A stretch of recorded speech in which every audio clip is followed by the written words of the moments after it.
it's Martin from Centinex Demonical, and you're listening to the Dan Chan Show on Hard Rock Hell Radio. Hell yeah! Hey Martin, how are you? How's it going in Sweden? Hello, hi. Thanks, I'm fine. And everything is nice here. How's obviously Sweden have taken a different approach to this pandemic, so things probably haven't changed much on a domestic level. So how's it going? As everyone knows, we have a bit different view on this whole thing in Sweden. And that's like the big discussion here, if it's good or bad. What do you think? Well, let's put it this way. Of course, I mean, compared to many other countries, as we haven't had those lockdowns and quite heavy restrictions, the life has been pretty much like normal here. Yeah. Especially for me, who is not living like it has been different in Stockholm and other big cities, but I'm living like in the countryside, 2 hours north of Stockholm. Uh-huh. So we haven't really noticed it here so much compared to in the big cities. So. Yeah, sure. But of course, I don't know. The death toll in Sweden is really high, and that's like the big discussion. If this is the right way to do it. So, yeah.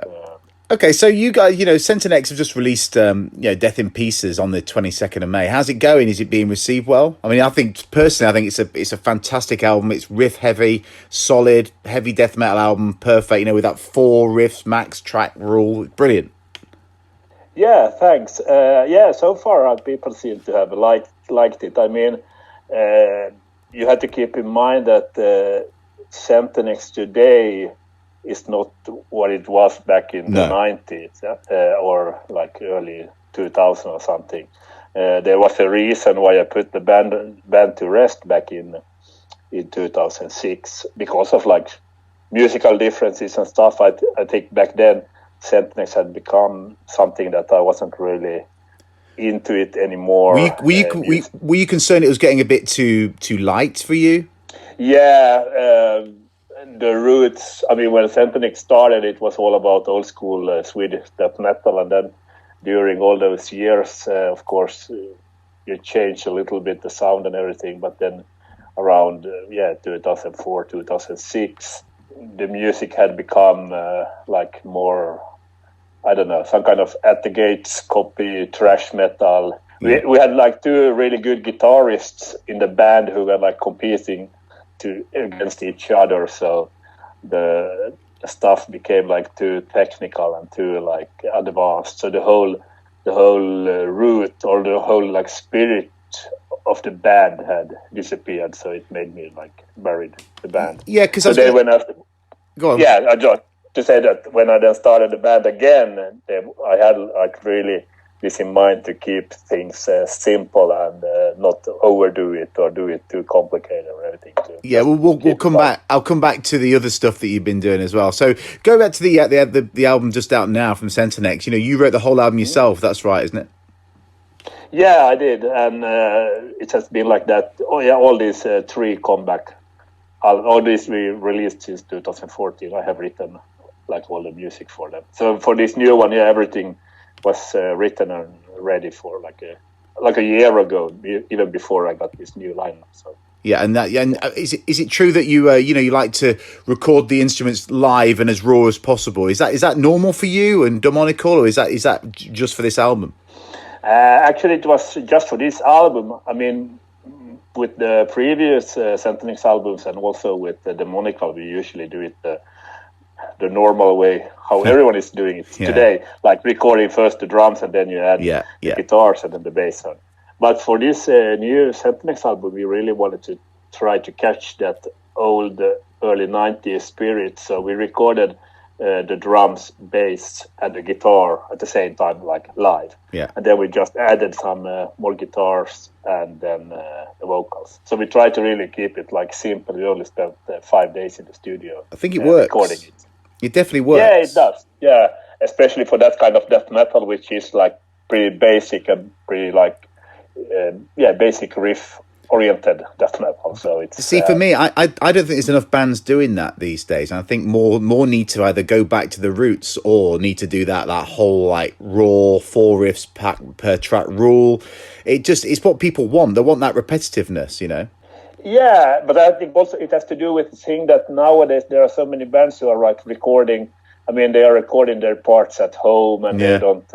I mean, because the whole thing with this way of recording was also this, that we went to a studio like quite in the middle of nowhere in the woods, and it was just us in the band and the engineer, and we went there. We were there like 2 weekends. There were nothing else to do. You were all together 24 hours a day, just like drinking beer and recording. That's good. So it was really like trying to catch this old spirit.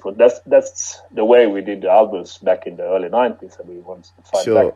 So do you think that helped with the atmosphere, recording it in that environment? Yeah, I mean, because when you are like in the middle of nowhere where there are no distractions, and you can't. I mean, the nearest shop was like 10 minutes drive away or 15-minute drive away. So you were like really like in the middle of nowhere, so you couldn't do anything else than just record there. Yeah, and that was like so good, because then you are like concentrating on. There's no distractions.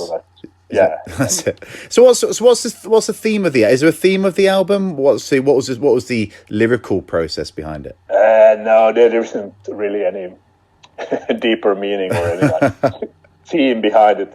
I wrote a couple of the lyrics, and the vocalist wrote the rest. And basically, I mean, yeah, he asked me what should I write about, and I told him that. You get free hands as long as it's like death metal lyrics. Yeah. So it's like this quite typical death metal lyrics, which are like bloody and gore. That's blood, gore, death, destruction. You know. So, and that also leads me on nicely to the album cover as well, because it's pretty neat album cover. Who did that? It was a guy from. Whose name I don't remember right now, but he's like an artist from Indonesia or Malaysia or somewhere. Yeah. He's like doing a lot of cover artworks, and he did the artwork for our last album also, and I really liked it. And then I was checking out different options for this new artwork. I was checking with a couple of different artists, and then because usually I prefer to see final artwork before I decide. I mean, I don't usually ask people on commission basis to do artworks, because if I ask someone, could you do an artwork, and he says, yeah, I can do it, and then he asks, what should it be about? Well, I don't know. Yeah, you get free hands, because I mean, it's really hard for me to tell some artist that it should have skulls, and usually I just maybe I could give really easy instructions, like which colors to use or something. So anyway, when you ask someone to do an artwork from scratch, it's always a risk that it doesn't become so good, and then you have to tell the artist that this doesn't work, and then the artist has spent like many days on doing it. It's certainly a good album cover, and I think it fits the album perfectly as well. So that's cool. Yeah, exactly. Yeah, I mean, because we wanted to have something. I want to see it on a T-shirt. I think our label will print some T-shirts. That's cool with cover artwork. So let's touch upon Demonical. Obviously, I believe you started a follow up to the 2018's Chaos Manifesto. That's right, isn't it? Yeah, exactly. We started to record this week. We started on Monday, so we finished the drums today, actually, and right now, like 2 hours ago, we started to record the bass, or we started with adjusting the sound. I'm not interrupting, am I? Yes, you are, but it's okay. So is it going on the same lines as Chaos Manifesto? Any changes? Any lineup changes? It's pretty much the same. No, actually, there is a lineup change. We have a new drummer and a new vocalist. We have a new drummer, or he's old new. His name is Ronnie. He played in Demonical from the start up until 2011. Yeah. So he played on the 3 first albums.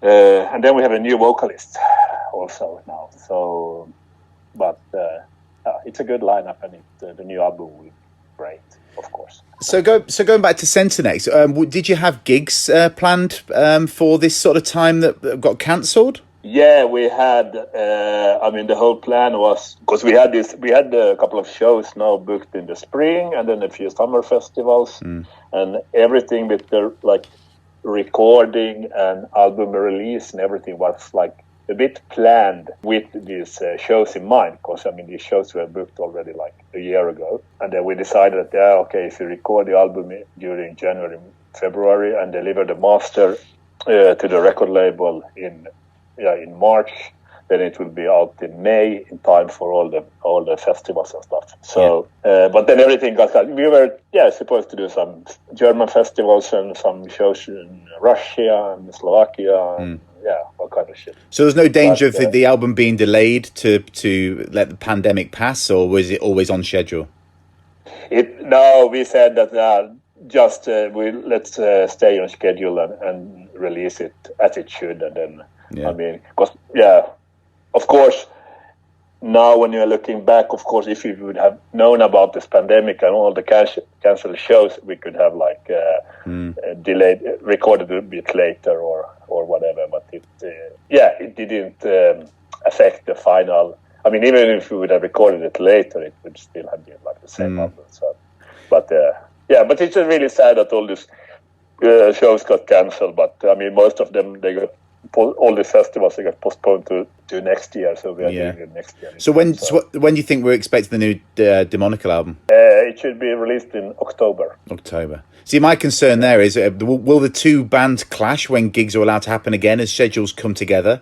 You know, with the Demonical album coming out and you want to get the Centinex stuff on the road, is that chance of that clashing or? No, not really, because I mean, of course, everything is about good planning, but we have, I mean, in Centinex. With Demonical, we are touring more with Demonical than with Centinex, because with Centinex we are mostly doing, or so far, like we haven't done any tours. We have only done festivals and like weekend shows and stuff. So we, I mean, it's also a bit about, for example, the guitarist in Centinex, he has a new job, so he has like a bit difficult to take free time to go on the road, and stuff. So we have decided that we should concentrate on doing like festivals instead of. So there won't be any clash really, as long as sure.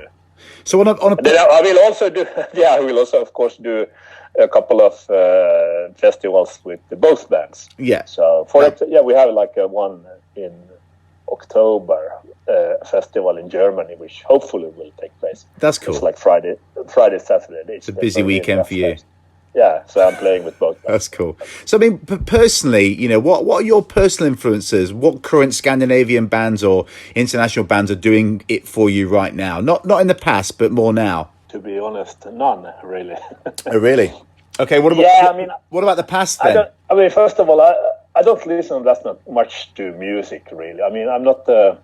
I used to be like a huge record collector and everything, and like 10, 15, 20 years ago. Yeah. And I bought a lot of records and everything. But nowadays, I mean, I don't really have the time to. I mean, when I listen to music, it's hard for me to have like background music. Yeah. When I listen to music, I want to sit down like with headphones or whatever and listen to music. But I really don't have time for it. So mostly I just listen to the radio or whatever. But sometimes when I listen to music, I go back to I still really like the early, the death metal albums from the Scandinavian death metal albums from the early 90s, and also some American death metal from the early 90s and stuff. So, and these old bands or these old records, those are still like my favorites. So nowadays there are so many like new bands and everything and new releases, so it's impossible to keep track of them all. So, but but it's like the old bands which are still, and also I listen to a lot of like old heavy metal from the 80s and thrash metal from the 80s. So basically like everything that was released between, I don't know, in the 80s, 1980 to 92 or something. Well, Martin, thanks so much for joining me on the show. I wish Death in Pieces and Centinex all the best, and I can't wait to hear the new Demonical later in the year. Yeah, thank you. We're really looking forward to have the pandemic disappear and have both albums out and touring. And, see you on the road, everything. Sure. Exactly. Okay, mate. Thanks very much. Cheers. Thank you. Bye.